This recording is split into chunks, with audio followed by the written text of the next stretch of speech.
Welcome to the Win, Make, Give podcast. Chad Hyams here. Bob Stewart is over there. Bob, how are you today? Chad, hello. No. You doing well? I am. I'm doing really good. I'm Good. refreshed. I'm back off of vacation. You know. What? You were on vacation again, Bob Stewart? Yes, I was. I have nothing to say other than that's my wife and I feel it's important to make sure that we stay refreshed so I can show up with you, Chad, and bring something of value.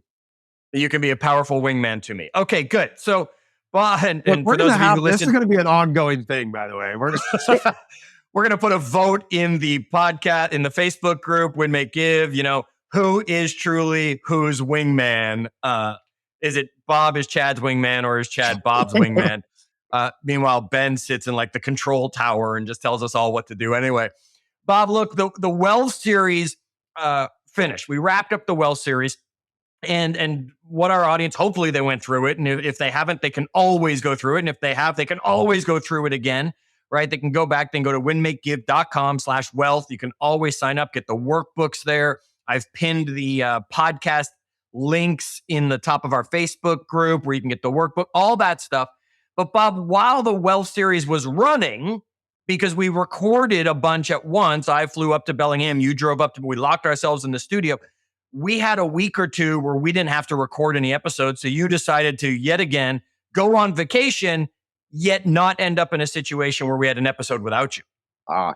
See how I did that? Our audience probably doesn't realize that you had a little vacation in there. Yet if they know you at all, they know where you went. So yeah. Bob, where were you? Disneyland. Yeah.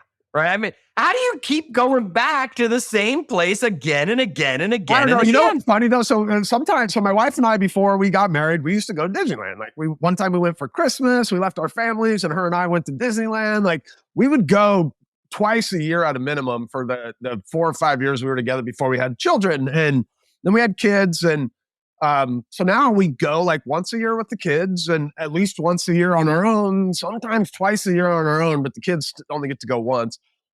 We actually, Chad, at this last trip, decided we're probably not going to take the boys. They've gotten too used to it. Like they're kind of, I want to call them spoiled, but they're kind of like, there's this expectation. And then they're like not wowed by it like I am. Like I'm still wowed by it. I walk into Disney and I'm just like, oh, I'm at Disney. Our kids were like, yeah, we're here. Like, what ride are we going on, right? Like, so they're not going to go for a few years. Aaron and I will probably, we'll sneak a couple trips in here and there. I just want to make it really clear, Bob. And I mean, no offense by this and anybody listening, your kids are spoiled, right? Now, I'm going to say, so was my daughter. My mom lived in Orlando and worked at Disney World. So it cost us nothing to get into the park. So every time we went down to visit grandma, my daughter went to Disney World and had that experience as a child. It wasn't until Nita and I were engaged and we flew down to Florida to go to, I think it was my grandfather's 90th birthday party. She came with me across country. We weren't married yet. And I said to her while we were in Orlando, you want to go to Disney World for the day? Bob, she had never been in her life. I mean, at this time, she was, I'm never going to say my wife's age out loud, right? But she was old enough that she had, right? And she had never been to Disney. So I want you to understand from a loving perspective, your kids are spoiled that they're getting to go to Disney and they're almost over it. And there are so many people out there who are even listening to this who have never been. I mean, they're 5 and 6. They've been to Disneyland more than I had till I was 35, right? So, right. And I'm not saying it's a bad thing. Good for you. Creating memories with your kids. There'll be memories they'll have forever. Yeah, they're spoiled, right? Audience, we understand. We want to know. Come into the Facebook group. I want to know what age you were the first time you went to Disney World or Disneyland. I don't care which one, but the first time you actually went, I want to know what age you were at. I just want to see what the average age of our audience is attending. Okay. So, Bob, we've talked about Disney in the past. We talked about Walt himself, and then we did a really cool thing where we talked about how they don't have bugs at Walt Disney World and Land. They build the buildings and everything in such a way that there is no standing water. If you want to hear that stuff, you got to go all the way back to season 2, episode 29 and 30, where we do the Walt Disney and then the Disney World issue. Bob, I just want to put you on the spot, though, right? Since you were there, let's talk about some of the lessons you can take away from being at Walt Disneyland yet again. Give me a lesson that was so obvious that everybody should be adopting into their world. Yeah, you bet. You didn't give me a ton of time to prepare for this. You gave me a little bit. And so I'm going to try to, here's a few things that stuck out to me, Chad. And the first one was because my wife's favorite ride at Disneyland, and I can't stand it, if I'm being honest, is Splash Mountain. Okay. And she loves going on the stupid thing. Like, so we go on Splash Mountain. I'll just real quick. Splash Mountain is all about physics, right? And so you guys all know it's the log ride, and at the very end, you go down the big chute, and then depending on where you're sitting and the physics of the people inside the log, somebody gets wet and somebody doesn't. And so because it's my wife's favorite ride, and look, we could be, and we should be, by the way. There's some of the people that their favorite ride is that, and they wear the raincoats or whatever. That's not us. Ponchos that they're on the the poncho. That's not us. It's my wife's favorite ride, but we don't bring ponchos. We're idiots. And so we go on the ride. But I've learned over time, the best place to be is in the last seat. Right. And so, so we went this time, Chad. This is a side note. It's two guys in the front. It's my son, our oldest boy, he's 6, then my wife, then our youngest 5, and then me. So these are 6-seaters. The log is 6 seats, right? And yep. You don't know here's what I know about, I've been on that ride enough. If you have somebody in the front that's real big, the third and the fourth person get pretty wet. The lighter that person in the front is, the more potential the person in seats 5 and 6 are. So basically for me, like we've done on this ride enough, I know that if I'm heavier than the person in the front and I'm in the back, I'm going to get wet. I'm not going to get as wet. If that person's heavier than me in the front, then those seats 3 and 4 are going to take it. Okay. So we get on there, Chad, and the guy that sat in the front was one of the largest individuals at Disneyland that day. He was just a big man, and he had his buddy with him who was my size. So I'm already like, oh God, that guy's my size. And that dude's like twice as big as me. So those are the two in the front. And I just know as we're getting on this thing, and so does my wife, by the way, Chase goes into seat 3 and he's going to get soaked. And he ends up getting soaked, which whatever. Here's the business lesson out of it. They're changing Splash Mountain. Oh, they're redoing it. The theme of it has become outdated a little bit. And political affiliations aside, there's some potentially like political ramifications of the layout inside of Splash Mountain and kind of the theme of that ride. And so at both Disneyland and Disney World, they're like redoing the ride and changing kind of the theme of the inside. It'll still be it'll still be the ride, and you'll still go down and get wet, and my wife will still want to go on it, but it's changing. It'll be some new Disney movie characters inside. Yeah. It's actually, because it's located in the part of Disneyland that's like the New Orleans theme. It's gonna kind of keep a similar, but it's gonna kind of be that Southern New Orleans feel to it and bring that out a little more. So, what that made me realize, like, even when you're like Disney, right, you still have to innovate and change and kind of keep up with the times. So I think that would be my first business lesson that I walked away from, is even when you're the front runner, and I mean, I think in theme parks here in the United States and probably across the world, like Disney's a front runner, they still realize, Chad, that they have to innovate to actually stay relevant, right? And over the years, whether it be, they have a whole section of the park that probably is due for an update because they call it like the frontier, but now like we're doing things that they're talking about in the frontier. So I would imagine that'll be the next, but they're constantly innovating at inside of those parks to make sure that they're staying relevant. So we need to make sure, what I'm gathering from what you're saying here, Bob, is these lessons that we're going to apply to our audience, they need to always be innovating. They can't just always do what they always did, because what's going to happen is they're going to be left behind as other people innovate and go right past them and take over their market share of whatever industry they're in. Yep. Chef can't keep making the same dish again and again and again. They got to come up with something new in the kitchen. Whatever that salesperson's got to either sell a different product or add something to it, because there's going to be something about that sales that's just going to get stale. and they're going to need to update and modify how things are going. Yeah. Yeah. I think as a business, we need to constantly on the look for what can we improve and what's going to keep us relevant to our customer. Okay. That's a great lesson to take from the park, Bob. Give me another lesson. There you were. How many days were you at the park this time? We're just there for 2. It was a relatively short trip. We went down on Tuesday, Wednesday, Thursday at Disney, and California Adventure next door, and then home on Friday. So 2 days at the park. Here's the next thing that I recognized. I realized this has been a theme throughout all of the time that we've ever been at Disneyland, but it was particularly true this time.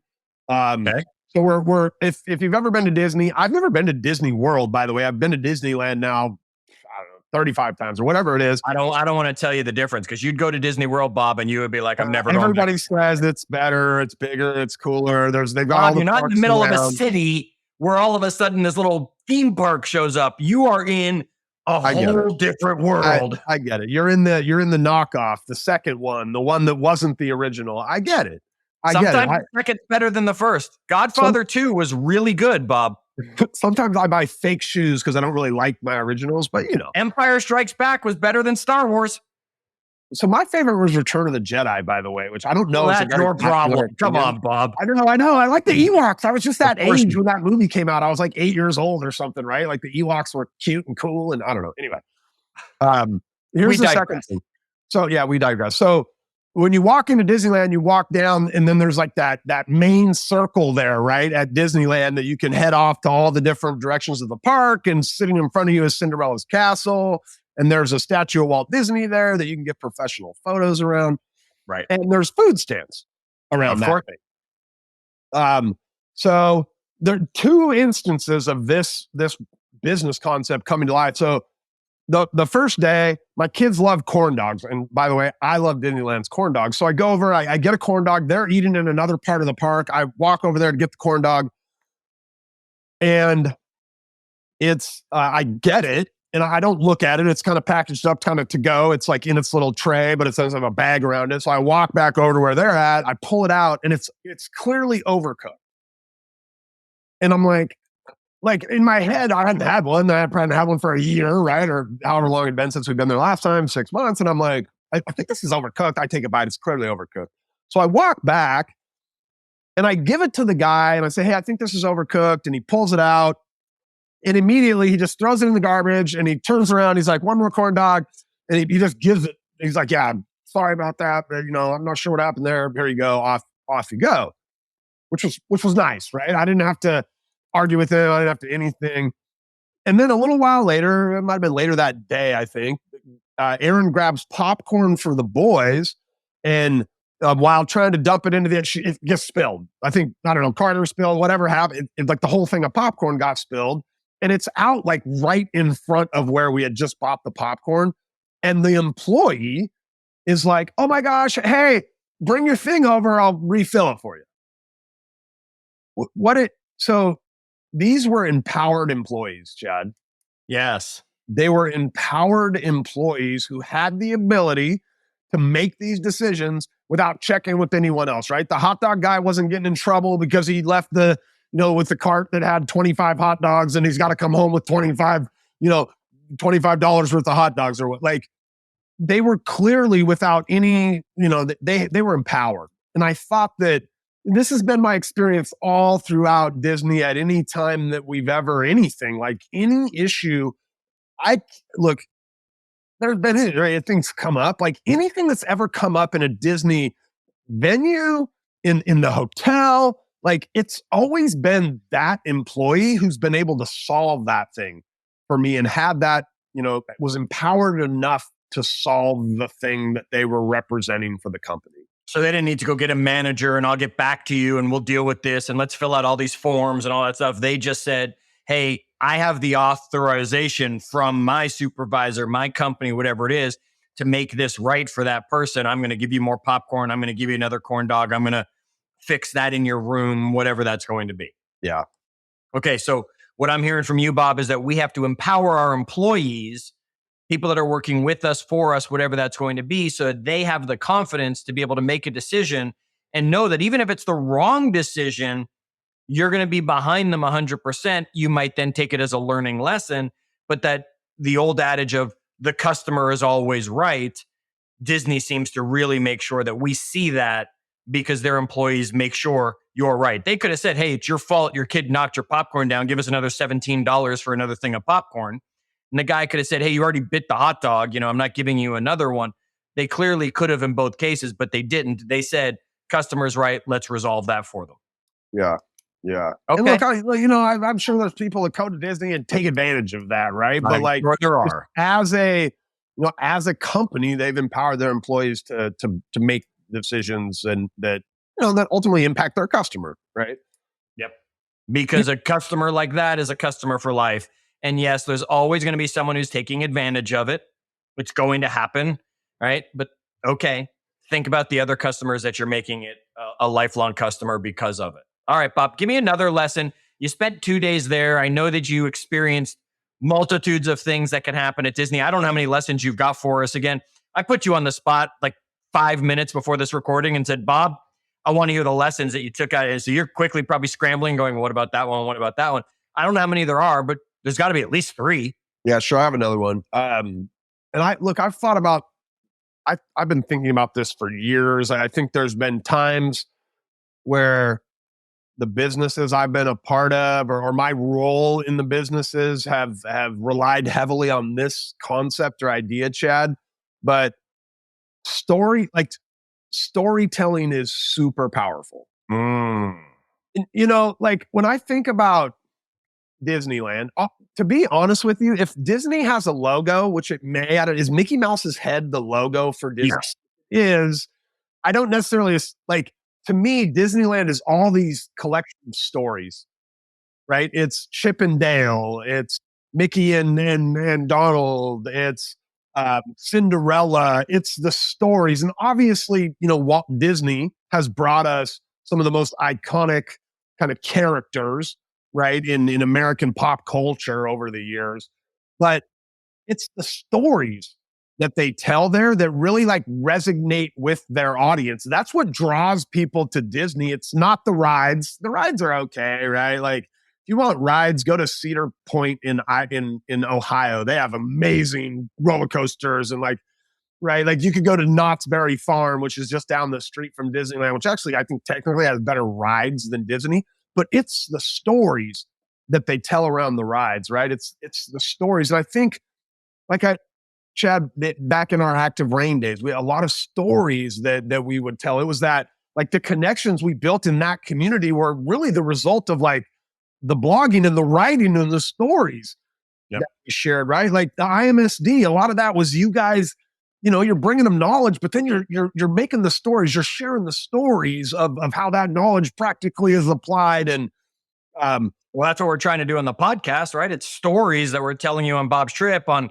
the guests that we're bringing on in their stories. And I do want to correct myself, Bob. The mouse, Mickey's head, is not the logo for Disney. Oh, is it the castle? It varies. It's the word Disney that we've seen in the fun character font, often shown in front of the castle, sometimes shown on its own. On Disney Plus now, it's just the word, right, with the plus at the end of it. I always remember that image where the different letters were different characters. Oh, yeah. Like, I don't know if you remember that. Like, I think the D was Mickey, or it was in his colors at least, and the I looked like it was Goofy or whatever. So embracing all of that. But you're right. Disney is about storytelling, and are we telling our story? Because Bob, if you're not telling your story, someone else is telling their story and taking it away from you. Yeah, you're right. I don't like roller coasters. I don't like them at all. I don't like falling things and all that kind of stuff. So you're not getting me on all these kinds of things. It's just not going to happen. Yet you go to Disney World, and I know like the House of Land. You go to Disneyland. What are you talking about? Disney World. Whichever, I think Disneyland might have this as well, and that's the Tower of Terror. Oh, yeah. I think, right? Over at California Adventure. Yeah, but it's there. We went on that. That's actually one of my kids' favorite ride. The other one, terrified of it, still was kind of forced on it and cried, I think. But no, I'm never going on that because I have no desire to go up there for the drop, but I would enjoy the story because I'm sure there's a story about the whole thing, and then the elevator falls or whatever's right? The Haunted Mansion. They're all stories. There's nothing that's not a story when you're on a ride. You're absolutely, even the parade that comes through is done with a story behind it. One of our favorite rides is the Buzz Lightyear ride, which is this ridiculously kind of slow, You get to dumb shoot thing where things, you right? got this, you got the little laser and you shoot the things, but it's wrapped around the Buzz Lightyear and the Toy Story, and you're shooting the gourd or whatever, right? And the boys are, they're all lit up, and this leads me maybe to my next lesson. Okay. These guys, and I will say before you tell it, I have been on Space Mountain, right? I don't like roller coasters, but the story was cool. So I went on it and gave it a shot. Plus I figured how far down could the ride actually drop? It's in a building. Okay. Yeah. Good. Bob, give me the next lesson. And then they tricked you and you're like, I think this might go underground. Like it doesn't look as tall as we just went down. What just happened there? The next one is like Disney. Look, and I maybe struggle to think about how you could apply this to like, a real estate business, which is kind of the industry come out of, or an insurance business, or but they've done a masterful job. Like they grab you as a young child, and then they've got they have things for the entire arc of your life.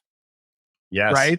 And it's like, I mean, my kids are going to be, either like there's two ways they can go, I think. Probably one of them will go one way, the other one will go the other way, right? One of them is going to be like, I love Disneyland. It's probably going to continue to take his kids there later. The other one's going to be like, I hated going to Disneyland. And it's going to be the one we forced on the Tower of Terror dropping ride. That's like, I hate that place. And the other one's going to be like, this is amazing. But like, they grab kids, even look, and obviously that's Disney's a thing, right? It's not just Disneyland. It's Mickey Mouse on the TV, and it's the toys, and it's the merchandise, and it's on and on and on.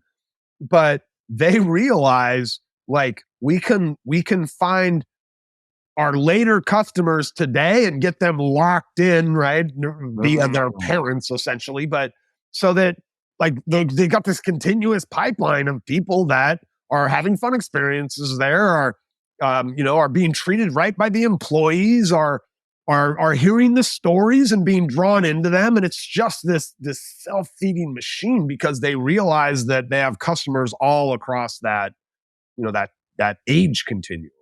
Yeah. So how do we take that lesson? And you're absolutely right, Bob, because my mom, I mean, holiday time comes, if it's got Disney on it, we're good, right? But buy Mom new pajamas that have Mickey Mouse on them, or buy her oven mitts that look like Mickey Mouse, or a salt and pepper shaker that are Mickey and Minnie. She'll be happy because she's Disney for life when it comes to that kind of stuff, right? And Disney's been smart and acquired all these other companies as well. So now, oh, you don't like Mickey? Okay, yet you like the Avengers? We got you, right? You like Star Wars? Okay, we got you.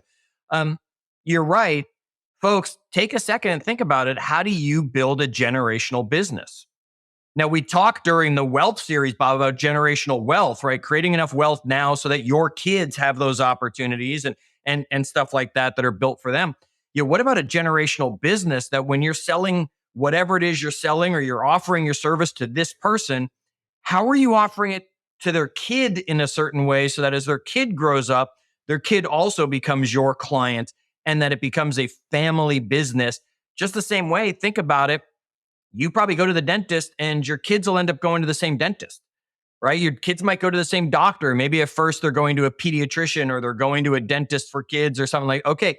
But at some point they're going to probably come to yours, because if the dentist does good business, they'll keep bringing them. You'll bring the kids to where you get your hair done, right? I don't have to worry about that. Things like that. How do we create generational business that brings the next generation for those experiences, and then becomes our future customer? Like intentionally too. Like I think about Win Make Give, or the Well series, and like we're too dumb to have realized that a lot of kids would maybe grab onto this thing. And so the first Well series, there was like these parents that brought their children. It wasn't our intention, right? But like, wow, we probably got some people that might listen to us as they are starting their journeys in wealth and leadership and life, really, right? Their adult lives anyway. And then the second one, we've got a whole bunch more kids. And again, we were a little bit more planned with the first one. Yep. Not quite so much with a little bit more planned with the second one, and inviting the kids in. But I don't know, it was like some deep thinking on our part to try to, make these folks like, engaged in the podcast from the beginning. We're just kind of lucking into it. But Disney's clearly very intentional about the arc of realizing, these people become our customers at 1 year old or 2, or as soon as they can say Mickey Mouse or sing the theme song, right? Yeah, and I bet you and your kids all can. And maybe maybe we're lucky enough, Bob, that you're right, that some of those kids who listen to the Wealth series are still listening today, that they're hearing this, that we've created that generational. Now they're getting in the car and they're saying, hey, mom, put on the Win, Make, Give. I want to hear what they're talking about, because they're learning and they're having that. And we do, I think we attempt to do a decent job of knowing the kids sitting in the back seat right now, listening with mom and dad, that we're presenting to them, so they want to be involved as well for that learning experience. Maybe Win, Make, Give will be generational, and 20, 25 years from now, my daughter and one of your boys are doing it, because we've decided to move on to the next I'm thing. definitely going to be done in 25 years. I'm out of here. I'm not doing this shit for this long with you. That's for damn sure. Well, that answers who's the wingman to whom, because I'll still be here flying, Dang it. Bob. Dang it. All right. So look, you go, I could ask, we could probably go all day. Were there any other recent experiences you want to share for? I have one last one, Okay. and only because I think they do a good job with this. And I know that in the past, when we had focused on this kind of a concept in our business, it was really impactful. Disney creates wow moments. These especially for the kids, right? These things where, like, the fireworks show to me is an example of, they don't have to do a fireworks show at Disneyland. No, if they stopped tomorrow, there probably wouldn't be, there'd be a few people like, oh, I used to remember when they used to do the fireworks show. But like, the experience at Disneyland is really cool without the fireworks show. And then at the very end of the night, they're like, wow, right? Here's this fireworks show. And I don't have any question it'll be one of those ridiculous drone shows that you're seeing now. Have you seen these, by the way? Yes, I actually have seen one. Space Needle had one for the New Year's. It was like the drones now in conjunction with the fireworks, and they're cool. It's wow. You're like, oh my God, that's amazing. They do this all throughout. Right? Like the character breakfasts for me, like with something when we have the boys, like my wife and I don't go to those, but we have the boys. We absolutely, in one of the mornings we're at Disney, are going to do the character breakfast. Why? So they can have those intimate, wow, one-on-ones with Mickey and Minnie and Donald, right? And they just do a really good job, I think, of creating wow moments, especially if you stay in their hotels. There's a lot of little wowie type things, the towels folded into the shape of a Mickey Mouse when you come into the room, and your name on the TV. For me, I don't give a rat's ass about seeing my name on the TV in my hotel room. I know how much I paid for that damn hotel room. They better put my name on the thing. But my kids are like, oh, Dad, look, they know we're here. They know it's us. Just those wow things that they do really well. And Chad, years ago, we had a company, and we had this objective. Like, everybody in the company was given an objective to wow one person in our world every single day. And we had a small company. There was 5 of us, but we built up, and this, Active Brand is the story, but we built up a really massive following of like dedicated people that were there and in for the business that we had, really on the back of just trying to wow one person per day. And the compounding of that led to something amazing. I think Disney does a great job of those wow moments. That's my last one, Chad. Actually, I think I'm going to go book another Disney trip. You're getting me a little excited here. I get it. And, and it's amazing, Bob. If it's your birthday at Disney, they give you a big button and everybody's wishing you a happy birthday. If it's your honeymoon or anything like that, they're doing all of that. I'll tell you, we did the character breakfast once with my daughter. It was Cinderella was the theme, I guess, because I remember Gus was there and the fairy godmother was there and all of that. And my daughter, she was young. She did not like the Gus when he showed up, because a lot of kids don't like the big giant mouse, and they want to see the face of the person. And at some point, Cinderella came over to the table, and she said something to my daughter. I was there with my grandparents and my mom and my daughter. We were having this breakfast. We were doing it all for her. And I don't remember what Cinderella absolutely said, but she said something about, one day your Prince Charming will come, sweetie, to my daughter. And my daughter, maybe she was 4, Bob, without a hesitation, she said, my Prince Charming's already here. He's my daddy. And I mean, how do I not then buy her everything at Disney that day, right? I mean, Disney set you up for it with those situations, and they're amazing creating those wow moments, because it's still one of my favorite stories about her as a little kid. She still remembers the story very clearly because she's heard it enough times and seen the pictures of it enough times. You're absolutely right. They create wow moments. And you said it really well, Bob. what would your business look like in a year or two from now if every day you just attempted to make a wow moment for one person? Whether that meant somebody new who came into your business, or whether that meant you went and grabbed somebody who's in your database or whatever, and you just did something to wow that person that day, your business would never look the same. By the way, it's really, really like doing this. I did this religiously for 5 years, Chad. Like every day I set out to do. It's actually really easy. Like you'd be surprised what people are wowed by. Like when you just take the time to think about somebody and make some kind of an intentional outreach to them, it's really, really easy to wow them when they're not expecting it. And that was kind of the lesson we learned from doing it ourselves. And there's a lot of times where there's things that happened at Disneyland you weren't expecting it. You would have had a great time if it didn't happen, but it's that extra wow that can really just drive hardcore fans, I think, or hardcore followers. It doesn't have to be as big as Disney where you're folding towels in some unique way, or you're doing this, or you're giving them the popcorn but it's just going out of your way to do that one purposeful thing to wow someone today. We challenge you to go do that. We challenge you to take some of the leadership lessons and life lessons and business lessons that Bob has shared today from his most recent trip to Disneyland. Maybe one day, Bob, we will get you to Disney World and make a convert of you when it comes to Disney parks.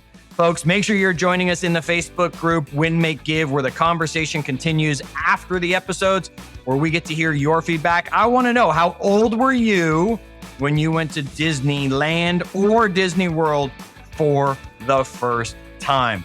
Let us know. Until our next episode, folks, as always, do good.